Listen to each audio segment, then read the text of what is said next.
Yo, check it. Alright, slow it down a little bit, 'cause that's perfect. Okay. Yo, hello.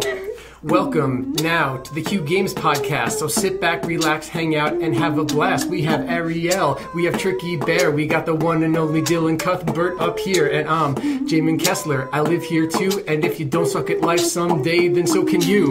Sorry. Just keep going. Keep going. I'm done. I already embarrassed myself on public radio. No. Keep going. Bear's riding it. I know. I got. All right, Bear, you go. No. Can do spoken word. Today, we're talking about a t-shirt giveaway. An NGP. NGP is an association that Jamin is a part of. And today, he'll make an announcement about that. Bear doesn't know what NGP is. Oh, I think we just have our intro right there.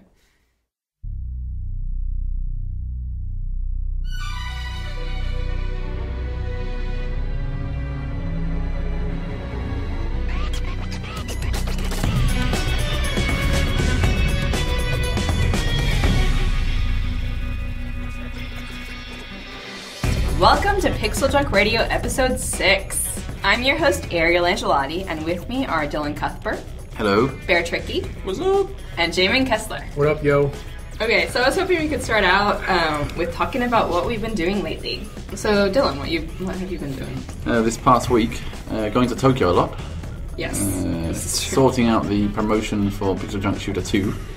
In March, we're actually putting advertising into Famitsu, the big magazine over here, which we've mentioned in a previous podcast. It's a really thick weekly magazine. Yeah, so I went up to Tokyo, went to this big advertising agency called Dentsu, and went up in the building, really tall building, 50, skyscraper. In Tokyo, actually, the buildings aren't that high compared to other, like skyscraper big cities. They're not actually that tall. Yeah. I mean, they're tallish. I mean, 60 floors, whatever. They don't go much above that. And there's only a couple of buildings in Roppongi Hills or whatever, which really are real sort of skyscrapers. Right. I find that's pretty much the case in big cities in Japan in general. Yeah, they don't go that high. Yeah. Probably because of the earthquakes. Yeah. Good point, yeah. Yes. I mean, I think in New York you don't have earthquakes, so it's much easier to build higher. Here we have earthquakes fairly regularly. Yeah.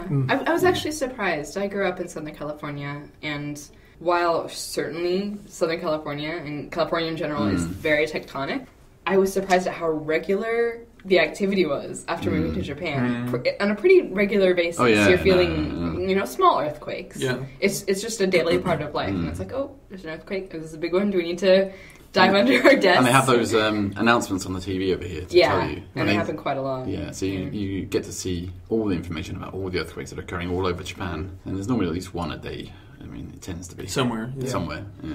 But they tend to be quite small. Touch wood. A little fun, I must say. Yeah. Yes. A bit like surfing while standing on the floor.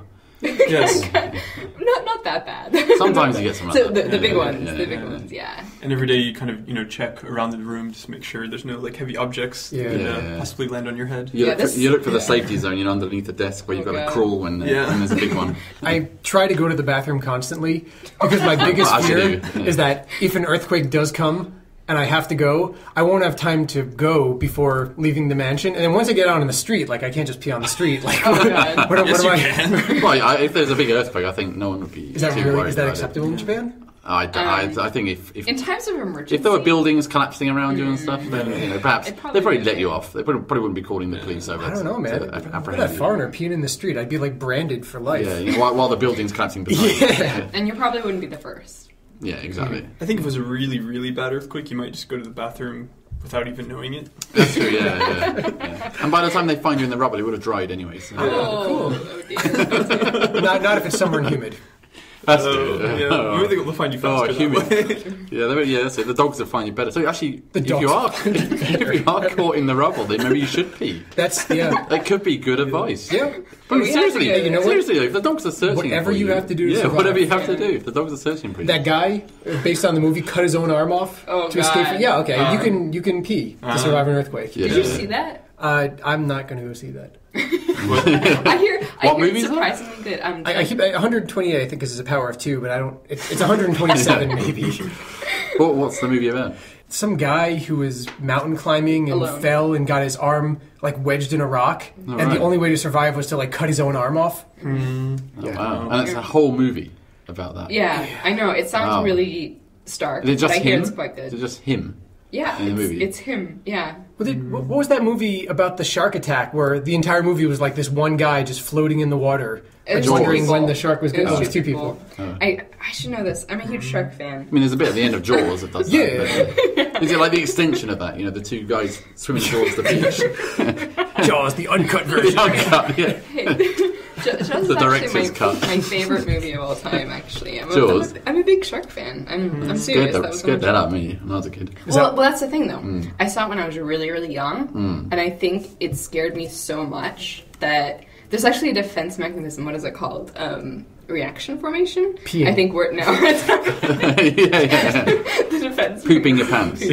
No, it's where instead of being like consciously afraid of something that's actually scary, you love it instead. Oh, so from like a very- Stockholm Stockholm Syndrome. Stockholm Syndrome for sharks. Right, yes. Something If you're ever wrong there. abducted by sharks, Yeah. you fall in love with them. I think normal people just call that sort of a fetish or something. I don't know. Yeah. Oh, a shark. Oh, I wouldn't say that. I just Shark instead fetish. of being I wasn't here extremely for the afraid. shark genital conversation. Oh yeah, Ah, that's true. Yeah. Oh, She really does love sharks. Loves them that much. Well, that She actually had the shark you're that genitalia type. page bookmarked. Yeah, It's all coming out shark now. is Isn't it? amazing. This is horrible. No, well, I mean, I'm gonna go to Ariel's apartment and check out her aquarium.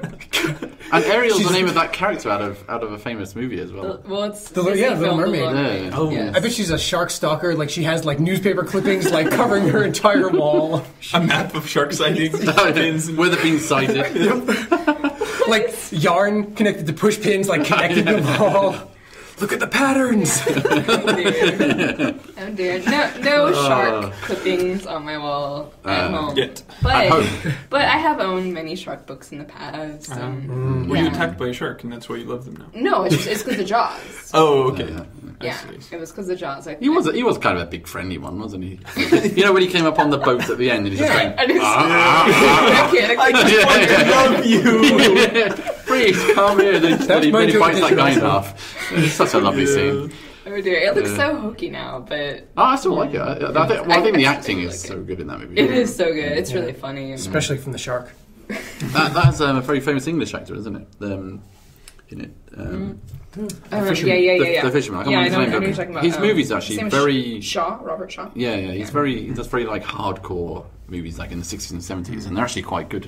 Oh, speaking of what we've been doing, Really? I thought we were talking about earthquakes and sharks. Shark. We were talking tall buildings at one point. Yeah. But anyway. upon your recommendation, I started watching QI. I've taken ill recently, and being bedridden and not being able to. Really So we wheeled her in Yeah. today. She's on a wheelchair. she's like tied up to the intravenous drip. They actually had an episode of QI, I think, on what to do in like the case of a shark attack or. Yeah, so we have to explain what Typical. QI actually is. Okay, QI is a TV program hosted by a very famous British actor and comedian called Stephen Fry, Yes. who is and he's really funny. But the whole program goes around, or is built around trivia, I suppose, but like clever trivia. Yeah. I mean, how do you describe it? It's Disproving basically- common It's like assumptions. Yes, it's intelligent. Disproving common Yeah, assumptions. that's it. Yeah. Basically, this is kind of my view on life. There's a lot of BS in the world, Yes, in my okay. opinion. Yeah. And I'm not, immune to this. Yeah. You hear something from someone, especially if it's a trusted person, a parent, a teacher, Yeah. you believe it. Yeah. And then you transmit that information to another person, and then they believe it. And it's kind of a vicious cycle. And the show basically debunks the world's BS.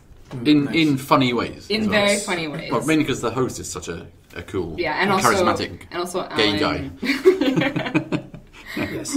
You may know Stephen Fry from Little Big Planet. Or from Bones. He's been Or in from Bones. Bones. He was the psychiatrist. Right. The- Or because his comedy partner plays house. not the main psychiatrist. Hugh Laurie. Oh yes, Hugh Laurie. Hugh Laurie was on. He's part of a duo. They were part of a duo. Seriously? A bit of Fry and They Laurie. still are. It's a great. Yeah, I didn't know that. Yeah, I mean, they don't do stand-up comedy anymore, but that's they were great. Yeah, but that program's. What did you see on QI? I'm What on the myths fourth were season debunked? right now. Oh, you're rushing through. Yeah. I was sick. I was bedding. I wasn't going anywhere. It's very funny. The Alan Davis guy, the guy. He's great. yeah. Funny. He is so funny. I never know. So stupid. I had no idea who he was. No, I didn't either. Oh gosh, he is so funny. Oh man. But then you have all these guests on who are actually quite famous people.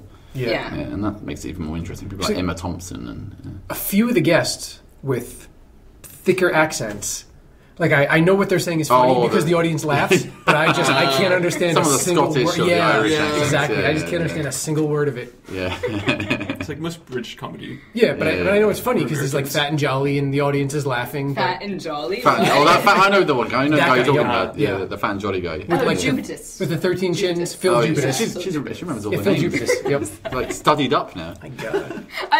Should we doing a QI about QI, like a sort of like The Queen will be knighting you soon. yeah Actually, maybe all the scraps on her wall are actually of QI. yeah Staff. sharks. Were there any shark? There was one mention of I think maybe it was talking about the bear attack where they mentioned that in order to try to stop a shark attack you do hit it on the nose. Oh, okay. But that's a fairly well known strategy to avoid a shark. If a shark is biting on you, it'd probably be a good idea to hit it in the nose to try to make it let go of you. It just sounds mean. If it's biting What about you, the shark's feelings? And if a shark's biting you, you really don't want to pee and poo because it'll just attract all the other sharks. Yeah, over. yeah. No, well, that's the active bleeding. Yeah, like being as well, dude. Yeah. Like QI is an excellent program, though. It is. It's great. We It's really highly funny. recommend it, Yeah. especially if you're into British humor. I will say that. But if you're easily offended by things that are funny, you might want to avoid it. See, it is a good show. I mean, an example of something that they've talked about would be like, who came up with the original theory of relativity. Oh yes. Common knowledge is, Einstein. But Yeah. I think it was actually Galileo. That, the original. Right, And then yeah, Einstein yeah. took that and... Yeah. Okay, well, so that's enough of QI, I'd say. Yes. But